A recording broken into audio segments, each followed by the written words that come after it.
Okay, you can start your meeting. Welcome, everyone. This is a special called meeting of the Athens-Clarke County Board of Elections. Sorry, I'm just checking to make sure we're live. It says YouTube, but we're still. Jesse, I'm doing that for you. You can just concentrate on your meeting. Okay. All right. We're up and go. Thanks. Welcome. This is the a special called meeting of the Athens-Clarke County Board of Elections. It's August 6th, 2020, and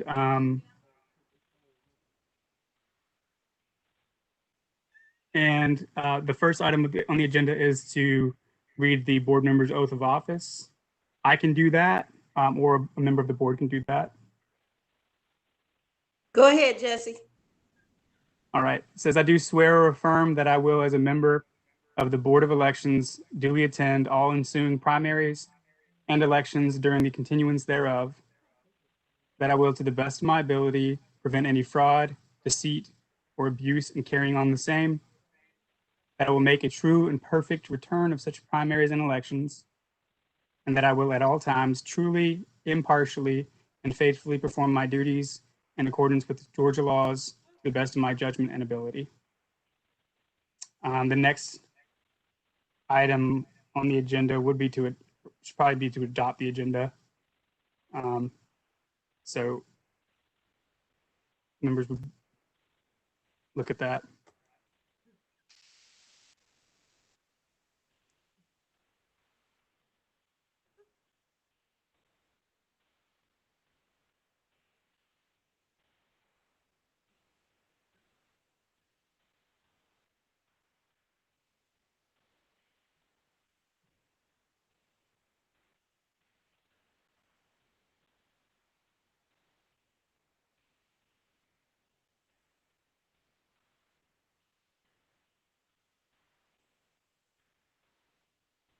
Do we have a motion to adopt the agenda? I move that we adopt the agenda. Second. Fambro. Motion by Ms. Fambro to adopt the agenda, seconded by Mr. Raffle. I'll go ahead and do a voice vote. All in favor, please indicate by saying aye. Aye. Aye.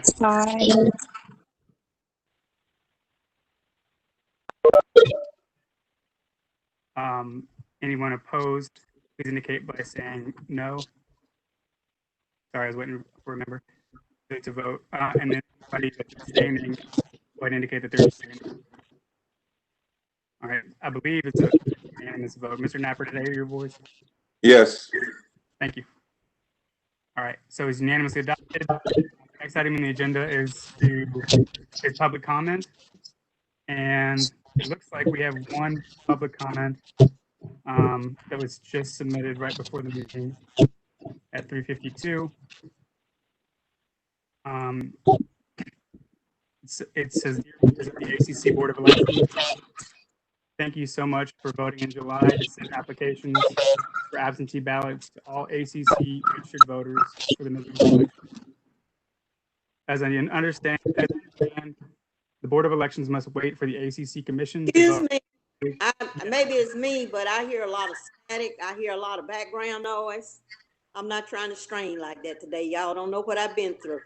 So I just need to be just a little calm and not so much background stuff going on. I appreciate it. God bless you. Thank you. I hear it too, Miss Willa. It sounds like people are underwater talking. Thought it was just me, Miss Teal. Thank you.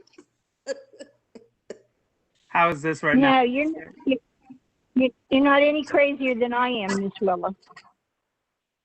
News right there. Ms. Fambro, how's it going right now? That's much better. Stays like that. That's good. Thank you for saying something.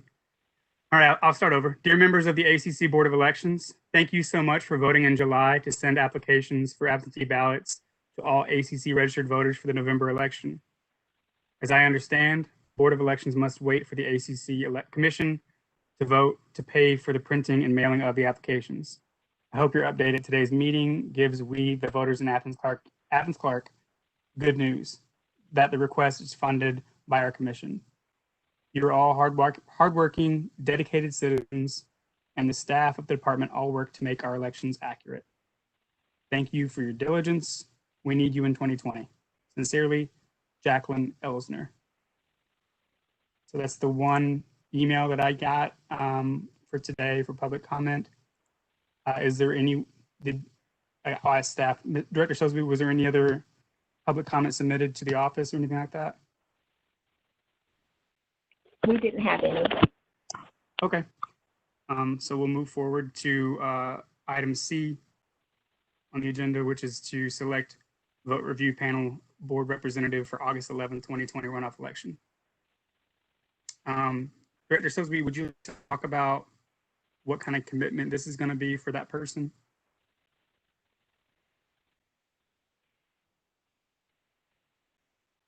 Okay. The vote review panelists would arrive on Monday, August the 10th, from 1 to 4, and then on Tuesday from 3 until. Okay, and so 1 to 4 and 3 until whenever the process is complete, right? That's correct. Thank you. Do we have any members that would like to nominate someone to represent the board on the vote review panel? I have a question before the nominations. What on early voting? What is early voting returns looking like as far as absentee and early voting places? What are the numbers looking like? Do you all have any information? I do not have information specifically, but I can tell you that we have less than 10 voters per day here at the office. The absentee ballots, I believe we've mailed out about 800, and I'm not sure that number that's returned as of now, a little over 300, I believe. So yeah, that's what it's looking like. Pretty low turnout. Thank you. I would like to nominate Jesse. So Ms. Farnborough, I believe you're nominating me to represent the board for the vote review panel. Yes. Okay. Is there any other member that would like to nominate someone for the vote review panel?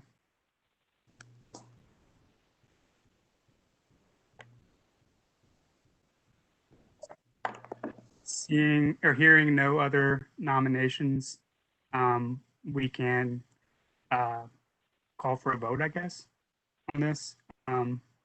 So Ms. Fambro, is your motion that I serve as the board's representative on the vote review panel for August 11, 2020? Yes. At the runoff election? Okay. At the And then- runoff. Do we have a second? I second. Ms. Till seconds the motion. All in favor, please indicate by saying aye. Aye. Aye. Aye.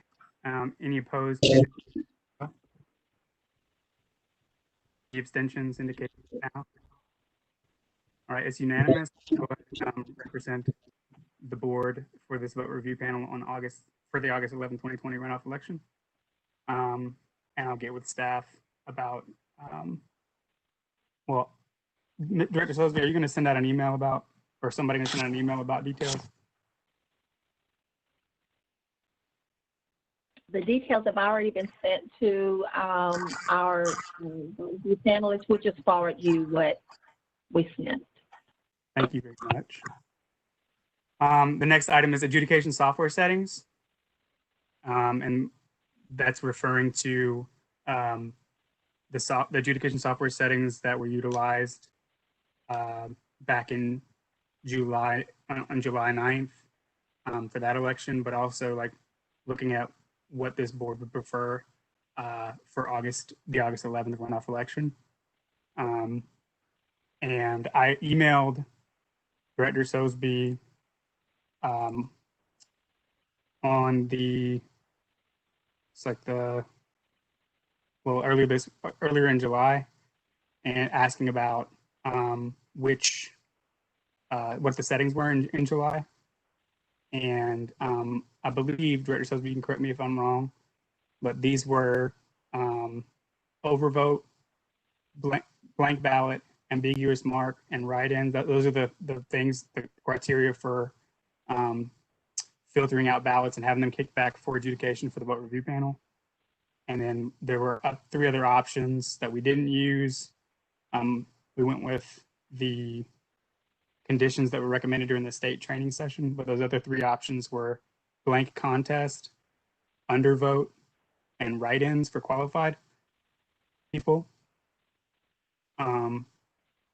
So I guess I would like to know what the board would prefer for this upcoming election, the runoff, because this last time around, our vote review panel discovered that there were absentee ballots that had marks on them that weren't counted as votes, but once they had a human eye on them, they were able to determine what the voter's intent was, and they were counted as votes.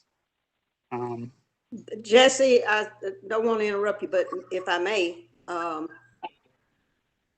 would that be like undervote?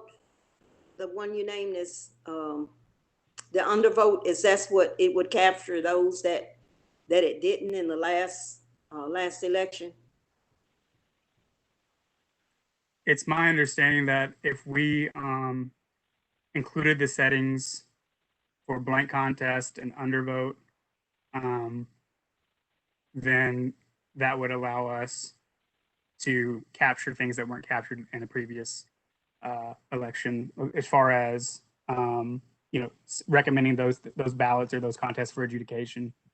The undervote means, and again, Director Sosby, correct me if I'm mistaken on this, undervote means somebody didn't vote for as many options as they were permitted to for an election.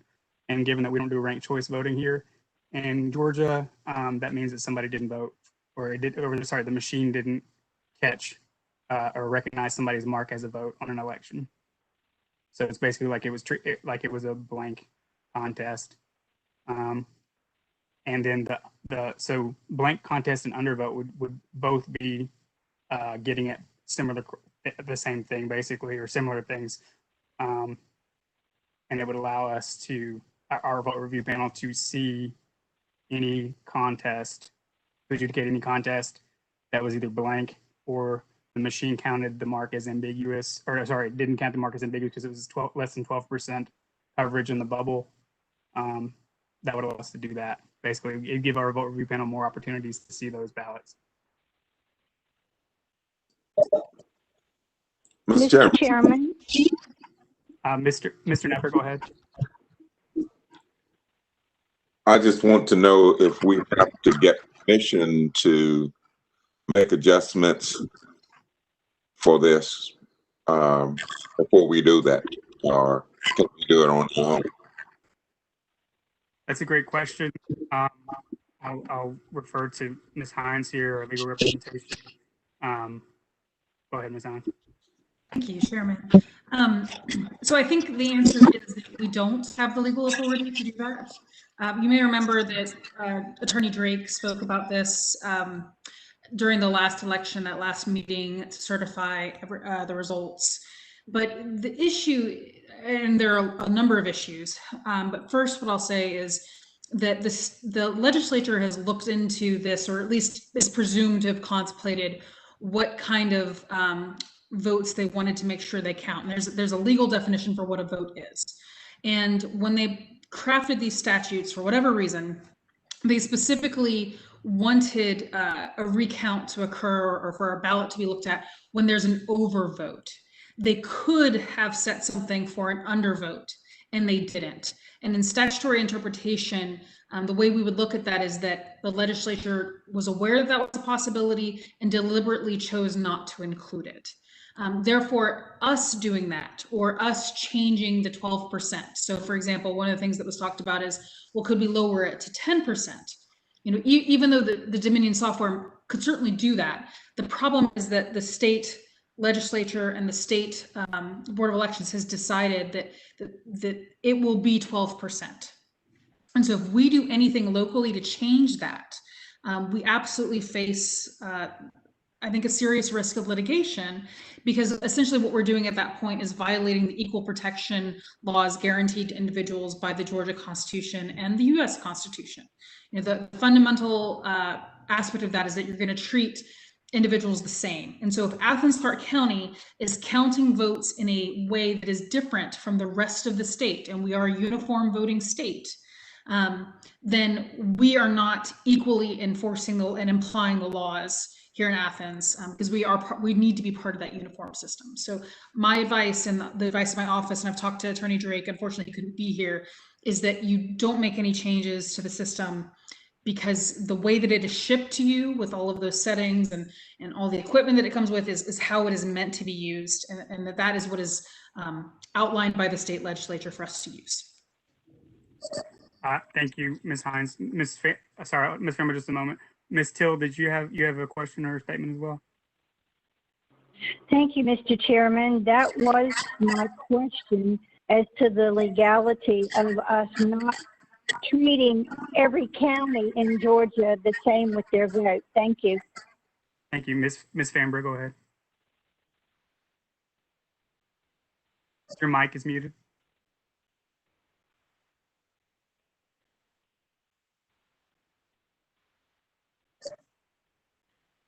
On? Okay. There it is. There it is. Okay. I thank you for that information, Ms. Hines, but that was not my question. I did not ask about the 12%. I asked about the other one, and in all the conversations and written things that I have seen, Charlotte, our supervisor, talk about, or that is the fact that I think the last thing I read was that at the state, this was the suggestion. I'm not talking about 12%. I'm talking about the undervote and the other thing, which I'm pinpointing undervote. These were the suggestions. And you talked about in the law, you can assume certain things, which would be a question for me, because I might assume one thing and you might assume another, where there's nothing in writing to say that we can't do something. I'm like, we can. And please understand, I'm not talking about the 12%. I'm only talking about the undervote. And they don't speak to that subject. We're not mind readers. So, and Watkinsville had that. I am not even going to get into 12% where they had their machine set, because like I say, I'm not talking about that. I am talking about the undervote. Right, and if I can respond to that quickly, Ms. Hambro, perhaps using the word assume is not the right way to characterize this, because I think it gives an impression that it's not a strong rule. One of the things what lawyers learn when we go to law school is the rules of what we call statutory interpretation. And it's the idea of how do you go to our Georgia Code, which has a lot of different sections that often interact with each other, and how do we interpret that in the way that the legislature is intended. And because there are these set rules, it enables attorneys across the state who were not involved in the passing of the legislation to interpret the intent of the legislature. And then the sort of the understanding is that, well, if the legislature didn't intend it, then they can go back and fix that. And I'm sure that everyone is aware of this problem. So that may be something that happens in the future. But what I'm trying to explain to you is it's not just an assumption. It is a legal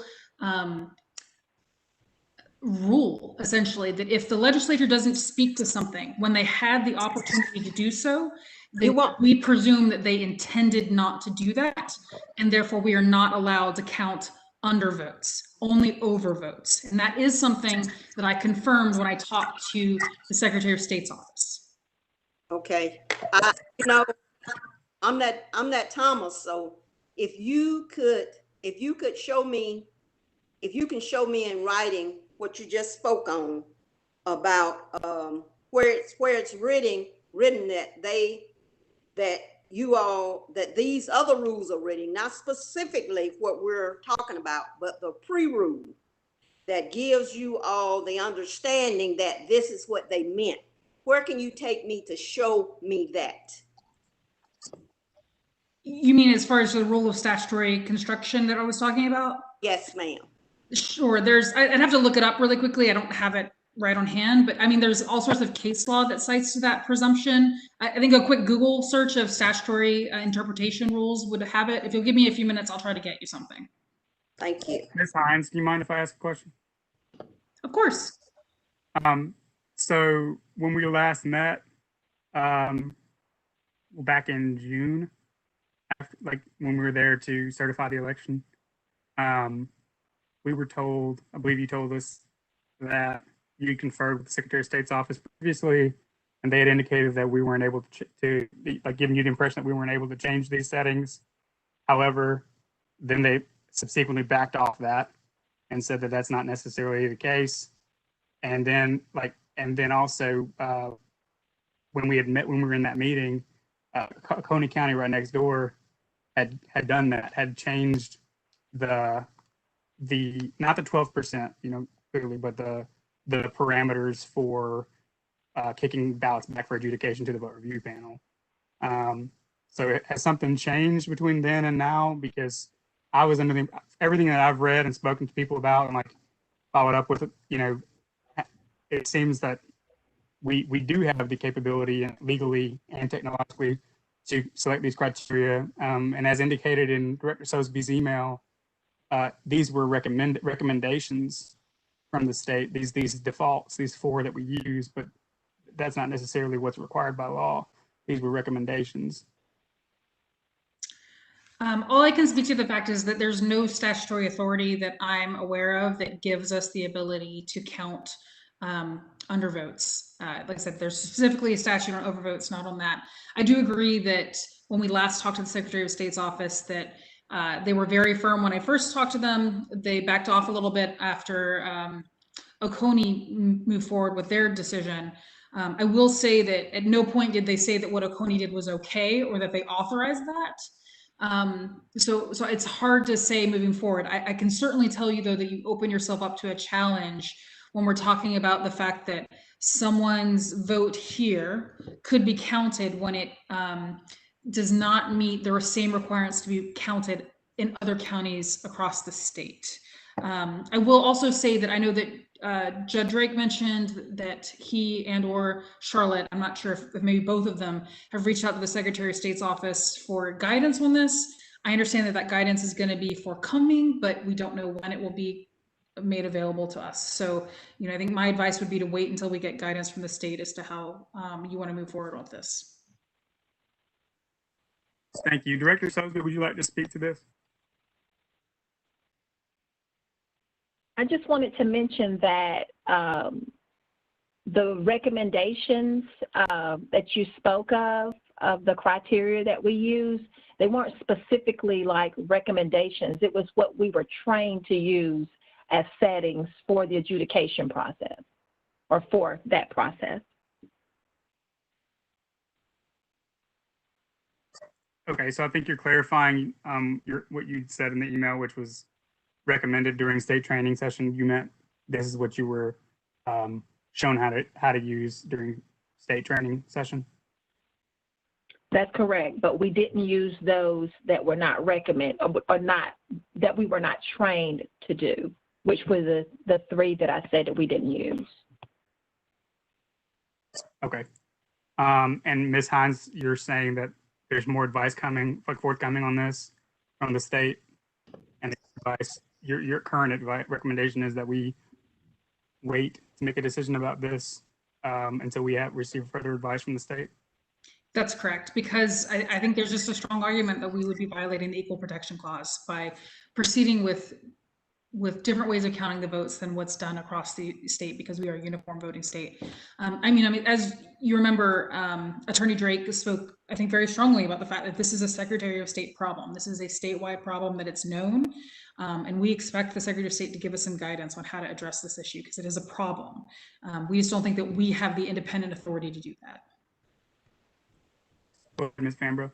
Does anybody remember when last the Secretary of State office was asked about this? I understand they're probably uber busy, but I don't understand the delay, the delay, but maybe my memory is short and we didn't do this until July. Ms. Fambro, do you mind if I ask a question? All right. So, Ms. Hines, you said Mr. Drake had reached out, or Ms. Sosby had reached out, or both, to the state about this. I'm wondering if Director Sosby, if you could forward the board that communication, the email correspondence to us, and also have us CC'd future correspondence about that. And I don't have an email from the Secretary of State's office. I've spoken with them over the phone, but I don't have any communication, a manual communication that I can forward. As a matter of fact, I found out, through an email that they are looking at, the state election board is looking at making changes to the rules or adding rules based on this information in the near future and before November. I can forward that to you, but I don't have anything else. Thank you for offering to forward that to us. I would appreciate it if you did that. Thank you. Ms. Hines, do you know if Mr. Drake could forward any sort of any email correspondence about this to us? I can certainly ask him to do that. The more I think about it, the more I think he was saying he talked to Charlotte about that and that Charlotte was doing it, but I will check to see if he's independently, or if John Hawkins or anyone else in my office has independently reached out to the Secretary of State. Thank you very much. Ms. Fambro, Mr. Napper, Ms. Till, Mr. Raffle, is there any further discussion about this? Or should we move on to the next topic? Mr. Chairman, this is Ms. Till. I called the Secretary of State and spoke with Chris Harvey, and I asked him about the settings on the machines, whether we had the authority to change them or not.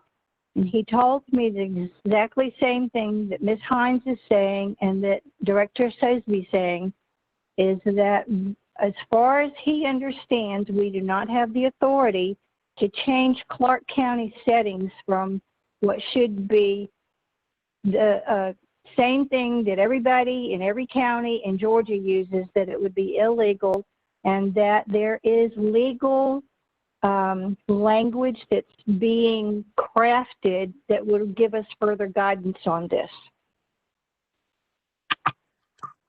Thank you, Ms. Till. I also spoke with Mr. Harvey back in June, and our conversation was a little different, I think, than what you just described what yours was.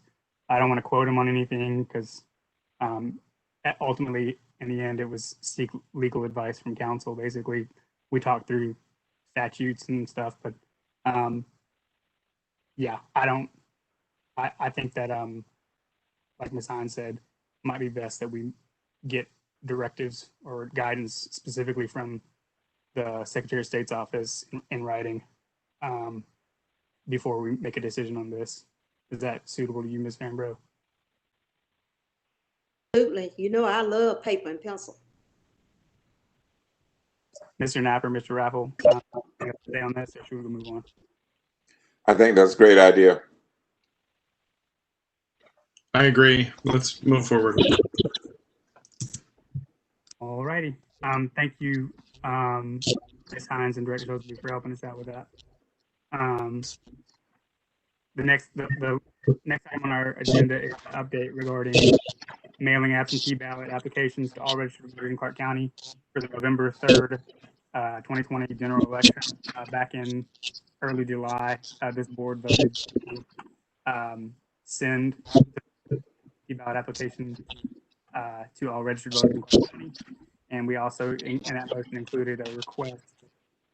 Excuse me, Mr. Chairman, but I'm hearing that background noise again, and it's difficult to understand you. Thank you for saying that. If your mic isn't muted right now, would you mute that mic? Anybody on this call, go ahead and mute the mic. Is that better? Miss, better, you'll let me know if it's not. So back in June, early July, this board voted to mail absentee ballot applications to all registered voters in Clarke County for the November 3rd, 2020 general election. And in that motion, we included a request to the mayor and commission that any funding that was needed for that, any amendments that needed to be made to the ACC budget, or to the ACC budget, but also specifically to the Board of Elections budget, Board of Elections Office budget, that be done. And then now I'm going to turn it over to Director Sosby to give us an update. Oh, also we were we needed to get estimates as well from staff, ACC Board of Elections staff regarding this. And I'll just say an email correspondence with Mayor and Commission about this a while back. There were multiple commissioners that have expressed excitement over this, and I'm really happy to see that. And Director Sosby, I'm going to turn it over to you to give us the update on where we're at with this process. So there aren't any estimates yet. What we're finding is that it's possible that we will not have to send applications to all of our registered voters, because many of our registered voters are already responding to applications that are already out there. And what I'm meaning is they're going on the Secretary of State's office website and completing those applications.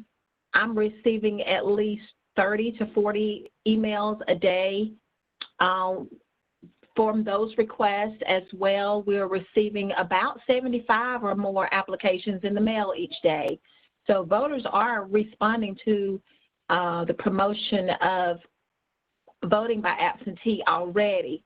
And I'm trying to, I apologize if I'm being too wordy, but I'm trying to tell you why I don't see us having to send it to all voters.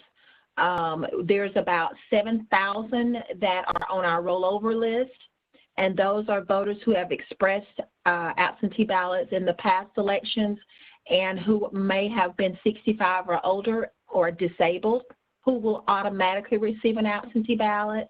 So looking at that as well, just from conversations that we've received by phone, one of the political parties has already sent out applications to all registered voters in the state of Georgia, so that's going to take care of a good many. And usually when one party does it, the other party follows suit. So that's going to take away a good number of voters that we will have to send applications to. Now, just today and the rest of this week, Athens-Clarke County, along with 3 other counties in the state of Georgia, are participating in a test pilot of a portal that the Secretary of State's office has is planning to roll out, I believe, early September. I've been working with it, testing it, and it's a very nice portal. And it's a site that voters would go to and request their absentee ballot. The request will automatically come to our dashboards that we work from ElectionNet, and the voter will be able to track their absentee ballot application as well as their ballot, the day that it's mailed, the day that we receive it, the day that we receive the application. When the application is put in the system as the ballots being assigned, they'll be able to track all of that, and it's a really nice portal. So I'm saying all that to say that we're looking at estimates to see how much it's going to cost for us to send at least 65,000 applications. We have 80,000 voters registered in Athens-Clarke County. That's active and inactive voters. And then if we look at the number of requests we have already received, I'm factoring probably 65,000. So I'm working on quotes right now from possible printer that can print us an application similar to what went out through the Secretary of State's office on the Secure the Vote, but in black and white. We want it to look similar because in the last election, we had voters who were not prepared to receive a type of mailing like that, who had thrown them away until they realized they were actually important documents and something that they needed to apply for the absentee ballot. So I'm hoping we can stay within that style so that voters are not confused with communications. And I was reluctant about, I'm going to say, not getting a quote yet because I was concerned about what kind of wording we needed to put out there, because we don't want voters to receive duplicate applications and confuse them. And so I was kind of wrestling with that. When do we do it? Do we start now that voters are participating in the process, or do we want to wait till later? September 15th is the first day that we will mail out absentee ballots. So I don't know, maybe get quotes now and then consider the remaining voters toward the end of August, whatever direction you have. But I am working on quotes so that I can put an agenda request into the commissioners. Is there a question or discussion from membership about this, board members about this? Mr. Chairman, I'd like to ask the director, she gave us a lot of information. I'd like to be a little bit clearer about how long does she think that we can wait to see who has already received these applications, because I've already gotten a number of them in the mail myself, and I've spoken to other people in the other party, and they said that they're receiving them. So rather than duplicate the process and spend more taxpayer money than necessary, I'd like to wait as long as reasonable and see how many that she thinks that we really need to mail out. Thank you, Ms. Till. Ms. Fambro, I believe you indicated you'd like to speak. I think that's going to confuse a lot of people.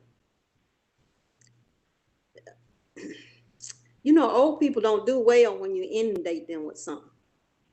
And I'm just sitting here thinking that old people generally some have a tendency to be forgetful. So what are we going to do when folks send in 3 ballots?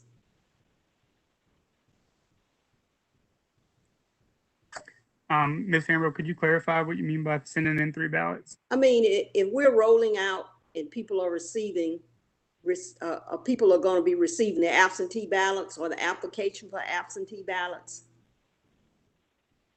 it seems like it puts a burden on people. I mean, I want us to do the right thing, but sometimes old people and young people too, I mean, they get caught up. Ms. Fambro, I think Yes, I can explain it. I'm sorry. I think I hear you saying that if there are multiple applications sent to a home, then it might be confusing. Is that what I hear you saying? Okay. Yeah, Mr. Raffle or Mr. Napper, did you all have any discussion or questions?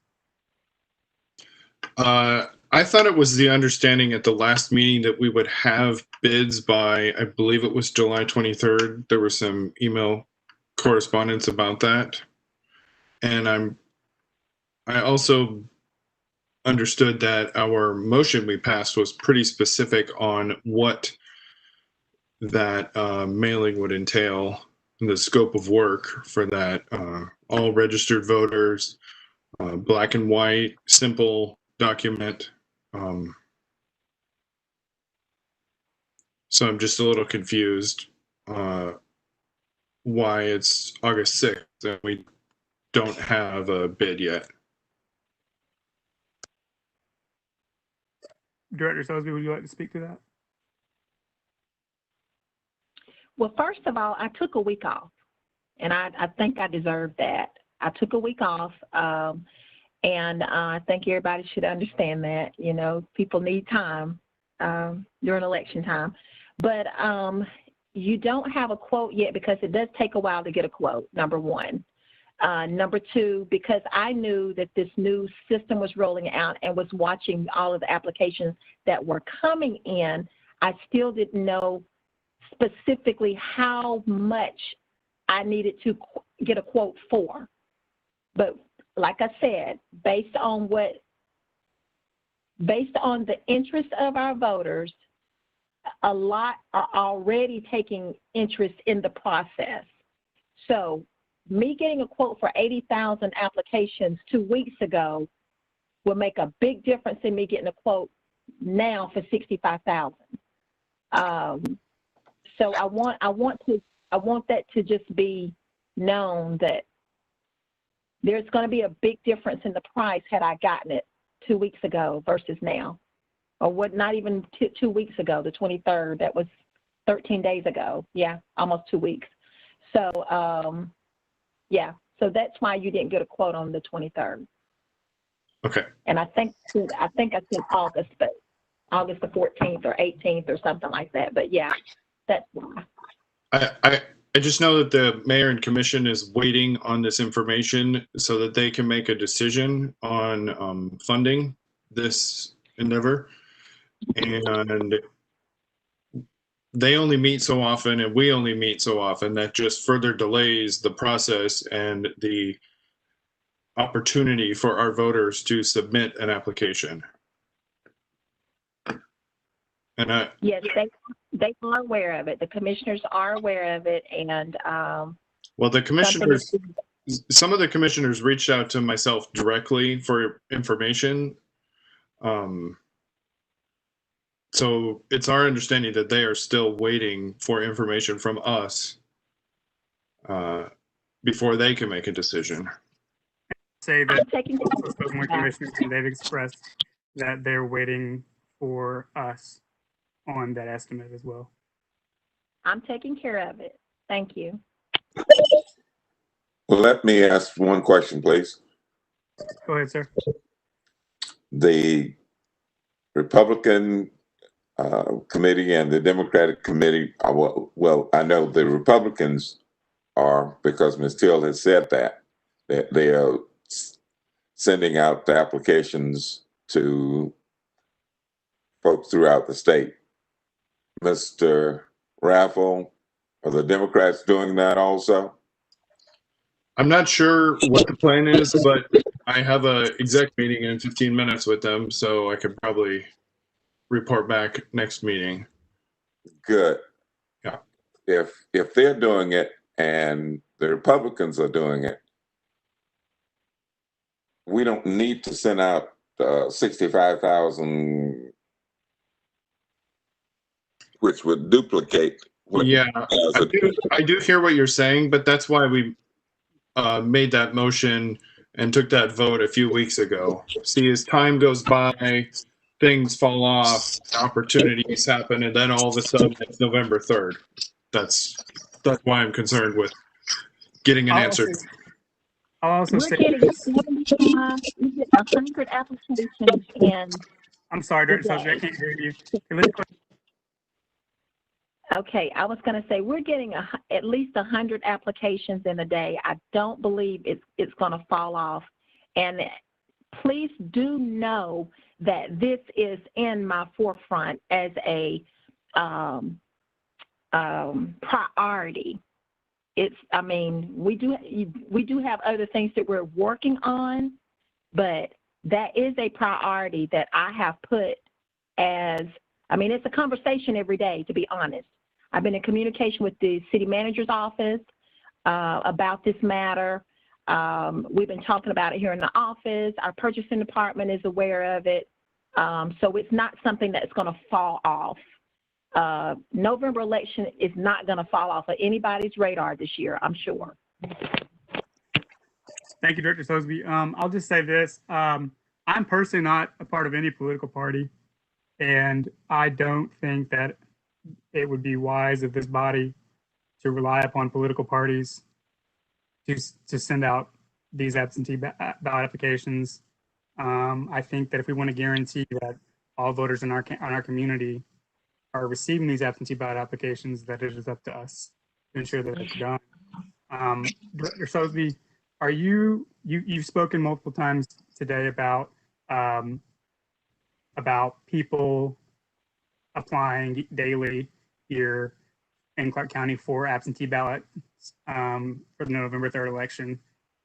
Is your intent to like somehow like determine who already has applied and who hasn't applied, and then only mail out to people who have not applied? Is that what you're saying? That's exactly what I'm trying to do, because we get calls every election where people have applied for an absentee ballot and have received an application from another entity. And I'll tell you that you do not have to be a part of a party to receive an application from a political party. What they do, and this is historically, it has always happened every presidential year, that when applications for absentee ballots are mailed out, they go and get a list from the state of every voter who requested a Democratic ballot for the primary, and the Democratic Party does, and then the Republican Party goes to the state and gets a list of every voter in the state who requested a Republican ballot. And those voters, they mail an absentee ballot request to. Usually it's a very small index card kind of application, but they come in like a flood every presidential year. So there will be applications coming to voters, whether they have joined a party, been a part of a party or not. They will get an application for an absentee ballot. Historically, it has happened, and I can tell you it will happen this year, no doubt. And but yeah, my goal is to target only voters who have not responded to an absentee ballot request already. Thank you, Director Sosby. Ms. Fambro. My idea on this situation is this. Why don't we just apply for the money, get the money, hold it in advance, and only spend what we need? Because I'm like Rocky, I don't want to be down the road just now or just when asking for money. They trust us implicitly. They know we're not going to spend the money for anything else. Why not have the money on hand so we're not scrambling? Because we can ride this horse down to November the 3rd. I don't want to do that. I would rather see us apply for the money. Okay, say my estimate is 60,000. That's how many we're gonna need. They give us the money for 60,000. If we don't need it, give them the money back, or they say, okay, we're gonna make that a part. We're just gonna allow y'all your discretion on that. But we need to get this done. Chairman Evans, Okay. this is Deborah Lunnan. May I respond to Ms. Fambro's question? Thank you. Go ahead. So Ms. Director Sosby is correct. She has informed the manager's office of her intentions and the plans. And I want to reassure you as members of the Board of Elections that we've actually been discussing this very thing even during the PPP. So it is not the intention of Director Sosby, from my understanding, to wait until the last minute. We are anticipating that she'll have some type of response or idea of what the state plans on doing with this electronic portal by the end of August, and that the ask for the remainder of the funds after she's collected the bids will be in the September cycle, which is just next month. So if we're able to take that before the commission, my understanding, Ms. Sosby, is that absentee ballots would start being mailed at the end of September or sometime in September. Is that correct? September 15th is the first day of mailing absentee ballots. So if we have the ask before our mayor and commission in the September meeting, that's not last minute, and it's sufficient time for the funds to get to Ms. Sosby and for her to take the work that she's already doing and put whatever guidance that this board gives her into action. And if I misspoke, Ms. Sosby, please correct me. No, that's correct. Thank you. Thank you, but I understand what you're saying, but I'm just shaky. I don't agree with that timeline. September the 15th to me is like October the 15th. That's where I stand as an elected official of the board.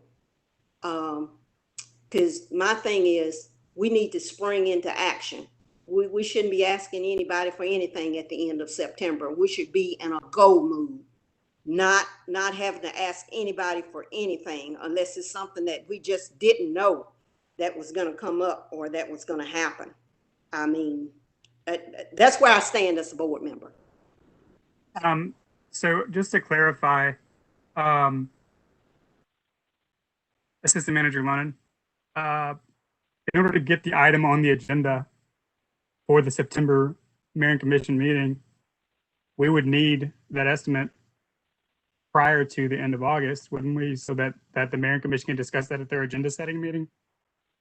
That's correct. And she's, from my understanding, Director Salisbury is working on getting that. Her primary concern is the number of absentee ballots for which she would need a quote. And I do want you all to understand that the ask would not be at the end of September. I don't think so from the plan that Ms. Salisbury has, but we do have the option of asking Mayor and Commission to consider this at any one of their meetings through a special call session.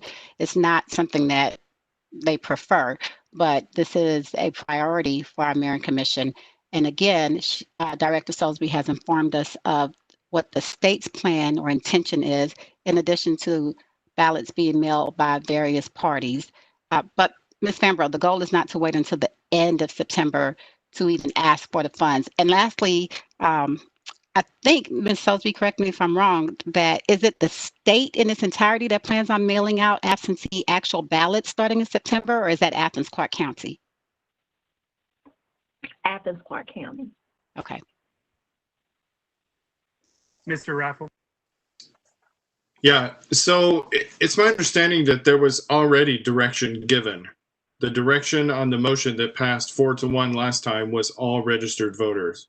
So can we present the Mayor and Commission with that number with an addendum that says as of X date, whatever date they are looking at it, whichever meeting that may be, special call or whatever, this many voters in Clarke County have already received an absentee ballot, so that number could be modified. They're going to just divide the number by 80,000. You know the cost, roughly. To me, Mr. Raffle or Ms. Salisbury? I think it was just a general statement, or maybe to Mr. Chairman, but yeah.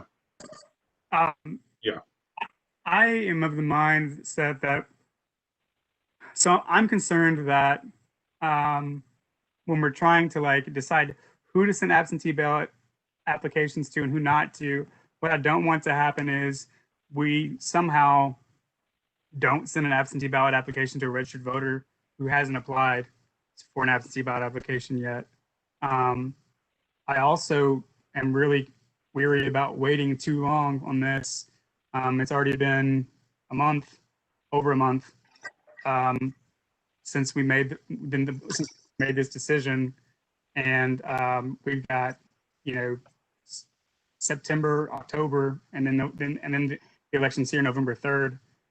So I would hope, my preference would be that an estimate would be provided prior to the next work session of the Mayor and Commission, so that they can consider that. And that seems reasonable, given that we did request that this be done for all registered voters in Clarke County. If the office wants to, Director wants to include also, an estimate that would be for all registered voters in Clarke County, but also all registered voter, an estimate for all registered voters in Clarke County minus the number of registered voters in Clarke County who have already applied for the November 3rd general election absentee ballot.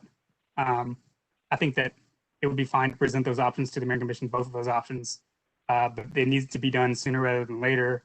And I think that it's reasonable to go ahead and get this done.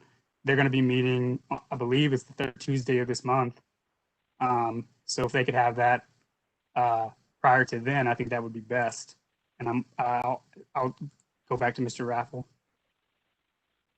Thank you, Mr. Chairman. An idea I just had, I'm not sure how many this would capture, but including it with the water bill I know that other departments seem to include information with my water bill. And yes, I understand multiple voters would live at the same residence. But as a possible option for the mayor and commission to consider, a simple 8.5 by 11 application with instructions encouraging an email submittal or something like that. As an efficient way, you're already using the postage with the water bill. I don't know, just something to consider. I think maybe a heads up, be on the lookout for this thing. But I guarantee you there are people who don't actually open their water bill mail. You know, they just pay it online or they set it up for auto pay. So I don't want to go down that road, because then we're running into issues of people not even recognizing that they're not at the absentee ballot application that that we sent. Is there any further discussion to this? Go ahead, Ms. Famber. Could we just make a motion that we follow through on what we asked, what we had asked to be done, and put a time limit on it, that it needs to be done, it needs to be done by this meeting that they will be having. Because when we talk about September, we are way down the road. Ms. Fambro, I think go ahead, Director Sosby. I was going to just say, I was kind of trying to wait for everybody to finish talking, that I will go ahead and proceed with requesting the funds now. I'll go ahead and do it now, as in I'll try to get the agenda item done today while I'm talking to you on the phone or while we're in the meeting, and proceed accordingly. I'm not a last minute person. I just knew that we had the time to do it, because I know it would take a matter of a couple of days. It's not going to take 3 weeks to get something like this done. I'll proceed so that it doesn't slip out of the list. Like I said, this has been a priority of mine. I just knew that there was a lot of things coming down the pipe. I didn't know how to respond to, do we put on this application that you can go on the portal, you know, and request the application without having to sign this application and download it or whatever? You know, do we want to put that in the application that we're going to be sending out in the mail? So it was a lot of communication that I didn't know if I needed to include in this. As far as the water bill is concerned, yes, we're working on something that's going in the water bill. We're working with our PIO with this. I just want you all to understand that this is not our first election in Athens-Clarke County, and this is definitely not my first election. And I know the process. I know the deadline. I just want you to trust that we're going to get done what we said we're going to get done. Even though it might not look like it to you, we're going to get done what we said we were going to do, because we've always done that. And I'm starting to feel like, you know, I don't know, you don't have faith, I don't know what it is, but I want you to understand that this is priority to us as it is to you. We're all on the same team, and I want us to work as a team. But there's a lot going on in this office more than November. We got to get all this out of the way. That has got to be done. Qualifying has taken place for an election. There's a lot of things that has gone on in this office, but the absentee ballot applications is a priority, and I will make sure that this is on the next agenda item so that we can do what we need to do for our voters. That we have funding. We just might not have enough funding to do what we're going to do, but because we have not made the request does not mean we cannot proceed with working out what we need to work out to get this rolled out. But I will get that started so that you can see that we are really working on this, and it is a priority to us. Thank you, Director Sosby. I believe I hear you saying that you will take action on this and get the bid done. I believe you said today, if not today, this week, and that it'll be to the mayor and commission prior to their agenda setting meeting on the 18th. Is that what I heard you say? This is a priority to everybody, so I'm sure it'll get processed as quickly as possible. Not just with me, I'm sure the commissioners will also get it fast-tracked. Thank you. I just want to be clear in what you're saying because you said a lot just then. Are you saying that it's going to be, you're going to get it done this week, I guess, get the bid, or excuse me, the bids, the estimates this week, and then send it on this No. commission? No. I'm going to make the request this week. We'll worry about the bids later. We're going to go ahead and make the request and get an estimate of what it might cost, and then we'll worry about the bids as they get here. Okay, so I think I hear you saying that you're going to go ahead and make the request from the Mayor and Commission so that we can go ahead and move forward with this. Is that right? That's correct. Thank you. Is there any other questions or discussion from members of the board?